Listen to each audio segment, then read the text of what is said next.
راستے میں کتنی مرتبہ آمد مصطفیٰ کے جلوس ملے، راستے بھی رکے رہے، گاڑیوں کی پیپ پیپ کر کے ہم بھی لبیک لبیک، ہم بھی ہاتھ کھڑے کرتے رہے، ہر بندہ سمجھے اپنے ہی ہیں، نکلنے کا موقع دے۔ ہم 2-3 جگہ سے نکل کے آئے ایسے، میں نے بھی کہا یہ مجھے دیکھ رہے تھے، میں نے بھی اس طرح کرنا شروع کر دیا۔ بھائی مجھے پتہ لگا کہ وہاں صلی اللہ علیہ وسلم پڑھنے سے کام نہیں ہوگا، وہاں اس طرح کرنے سے کام ہوگا، تو میں نے بھی کرنا شروع کر دیا، تو مجھے بھی رستہ مل گیا، سلام بھی مجھے شروع ہو گئے۔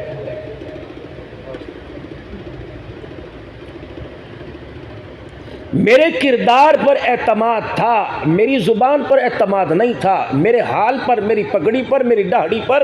میری مونچھوں پر، شلوار ٹخنوں سے اونچے کرتے پر، کسی روڈ پر چلنے والے غلامی رسول کا نعرہ لگانے والے کو اعتماد نہ ہوا کہ جب میں نے کردار کو کھوکھلا کر کے دکھایا، انہوں نے کہا یہ سبحان اللہ، جنت کے اندر سب سے پہلے عبدالحنان ہی جائے گا اور کوئی نہیں جائے گا۔ اتنی بے حسی، اتنی بے حسی۔ یہاں سے نکلیں گے، لوگوں کا جرمٹ ہوگا، ہاتھ ملانے میں ٹھک ٹھک، یوں چومیں گے، یوں اچھا کرو جی، سلوات پڑھ دو جی، تیل پڑھ دو، چنی پڑھ دو۔ تم کیوں نہیں پڑھتے؟ میرے سے کیوں پڑھواتے ہو؟ کیونکہ آپ کو اس ظاہر پر اتنا اعتماد ہے، آپ کو پتہ ہے اس کردار کو جو اس وقت حسنین بلوچ کی سجائے ہوئے گلشن کے اندر میرے ہزاروں کے مجمع میں آنکھوں کے سامنے پیش کیا، یہ کردار اتنا پر اعتماد ہے۔ آپ نے اس کردار کو، اس لباس کو دیکھا، آپ نے کہا یہ اللہ کے قریب ہے، یہ رسول اللہ کے قدموں میں ہے، آپ کے تصور میں آیا اس کا دم کارآمد ہوگا، اس کی پھونک میں شفا ہوگی، اس کے بتائے ہوئے وظیفوں میں اثر ہوگا، یہ ہماری دعائیں اس کے حوالے کر دو، یہ ہماری دعائیں اللہ تک پہنچائے گا۔ آپ نے ظاہر کو دیکھ کر میرے عزیزو اتنا بھروسہ اور اعتماد کیا، تو کیا میرے عزیزو آپ نے میرے ظاہر کو دیکھ کر اتنا بھروسہ اعتماد کیا؟ میں اللہ نہ کرے سب اچھے بیٹھے ہو، میں آپ کے ظاہر کو دیکھ کر کون سا نتیجہ اخذ کروں؟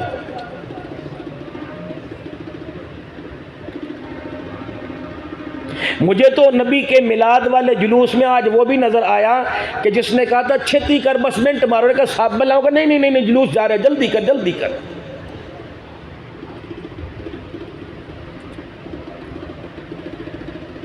مجھے تو حضور صلی اللہ علیہ وسلم کے شاخوں میں سے وہ بھی نظر آیا جس نے 4 ڈھولکوں کے درمیان اپنے پورے وجود کی مظفر گڑھ والوں کے سامنے نمائش کی، حالانکہ کبھی میرا اختلافی موضوع نہیں ہوتا، کب تلک؟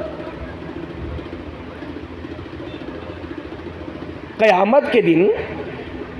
جب پوچھا جائے گا الم یاتکم نذیر، کوئی ڈرانے والا تمہیں آیا تھا؟ تو کہیں گے یار تقریریں کر کے واہ واہ کروا کے ہاتھ کھڑے کرو، لتاں اونچیاں کرو، پیچھا نیچے کرو، نیچا پیچھے اوپر کر دو، بھئی یہی ہو رہا تھا اور اس کے علاوہ تو کچھ نہیں ہو رہا تھا۔ بورنگ کے لیے مشین آتی ہے، 50 60 70 100 400 فٹ بور ہونے کے بعد نتیجہ پانی نکالنا ہوتا ہے۔ چولہے کے آگے بیٹھ کر آٹا گوندنا، پیڑے بنانا، روٹی پکانا، نتیجہ کیا ہوتا ہے کہ کھانا تیار کرے۔ کپڑے دھونے والی نتیجہ یہ نکالتی ہے کہ کپڑوں کی دھلائی کے اندر اہم کردار ادا ہو جائے، دکان پر بیٹھنے والوں کا نتیجہ میرا کاروبار چل جائے۔ میرے محترم دوستوں بزرگوں، جو آپ اس کے وقت کردار اللہ کو اور رسول اللہ کو دکھا رہے ہیں، اس کردار کا نتیجہ کون سا ہے؟ میں بھی تو آپ سے سنوں بھائی۔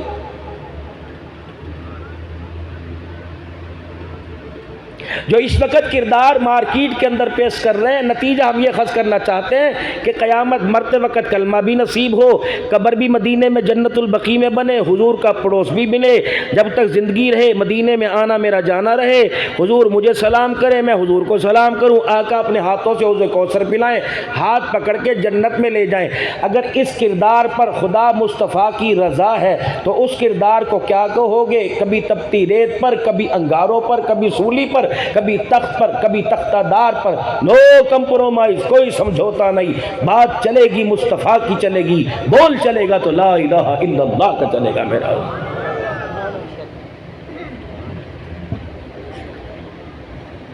کچھ دھرتی کے اوپر ایسے لوگ آئے تھے جن کے ایمان کے معیار کو اللہ نے امت کے سامنے نمونہ بنایا، وَإِذَا قِيلَ لَهُمْ آمِنُوا كَمَا آمَنَ النَّاسُ قَالُوا أَنُؤْمِنُ كَمَا آمَنَ السُّفَهَاءُ۔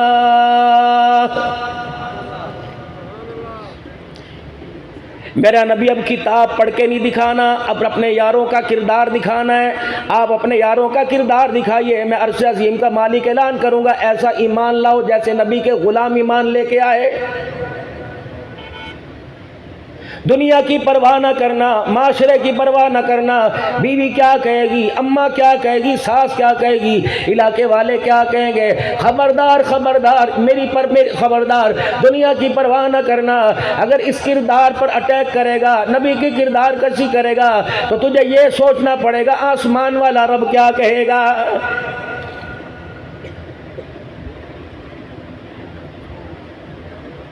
آسمان والے کی رضا کو تو ہم نے اللہ کے نبی کے حوالے کر دیا، اللہ نبی وارث۔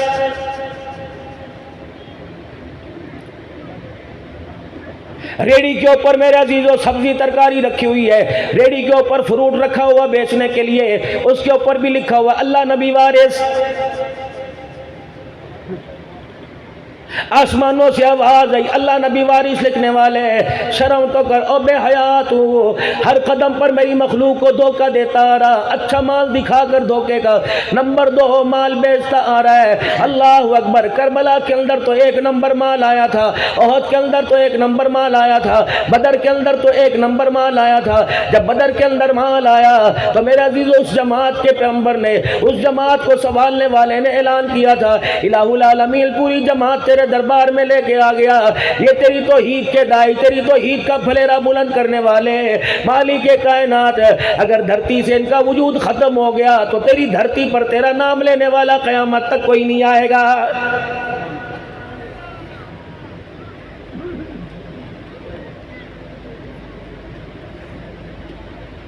کردار امت کے سامنے پیش کیا، اخلاق امت کے سامنے پیش کیا، پیار امت کے سامنے پیش کیا، نتیجہ یہ نکلا جب آپ دنیا کے اندر تشریف لے کے آئے، پھر آپ نے اعلان نبوت فرمایا، آپ کی بات سننے والا کوئی نہ تھا، جب آپ نے پردہ فرمایا ساری دنیا کے انسانوں کو روتا چھوڑ کے چلا گیا ہے۔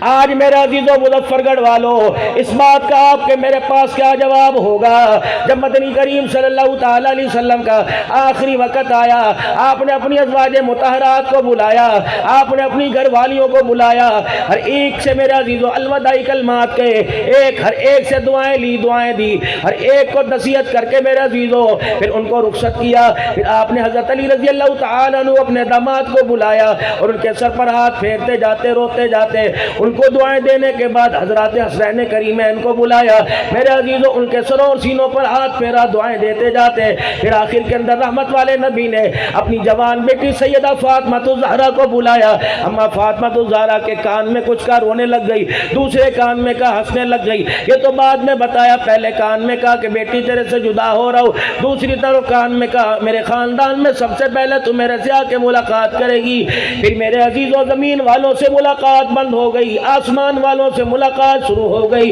جبرائیل علیہ السلام سے ملاقات ہے، اسرائیل علیہ السلام سے ملاقات ہے۔ جبرائیل علیہ السلام کہہ رہے یا رسول اللہ، جب سے اللہ نے کائنات بنائی اس وقت سے لے کر آج تک کسی کو اختیار نہیں ملا سوائے آپ کے، آپ اگر جانا چاہے تو چلیے، رہنا چاہے تو رہیے۔ اس وقت بھی آپ نے فرمایا بتا میرا رب کیا چاہت رکھتا ہے، میرا اللہ کیا چاہتا ہے؟ کہ آپ کا رب تو آپ سے ملاقات کرنا چاہتا ہے، کہ پھر اللہ کے حوالے، لیکن اتنا مجھے بتا میں چلا جاؤں بعد میں میری امت کے ساتھ کیا سلوک کیا جائے گا؟